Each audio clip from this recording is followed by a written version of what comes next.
लक्ष्मीला बोलवायचं असेल तर घरातलं ओझं काढून टाक. लक्षपूर्वक ऐक.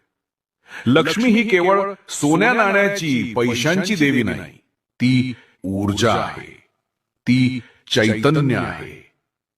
लक्ष्मी तिथेच येते जिथं घाण नाही. बाळा, तू म्हणतेस रोज पूजा करते, पण लक्ष्मी घरी येत नाही. तू जरा तुझ्या घरात बघ. जुने कपडे, तुटलेल्या गोष्टी, नको असलेली कागद, सगळं साठवून ठेवलेले असणार. तेच अडथळे आहेत. कारण जिथं जुना कचरा असतो तिथं नवं काहीच येत नाही. ए बाळा, प्रत्येक आठवड्यात एकदा वेळ काढ.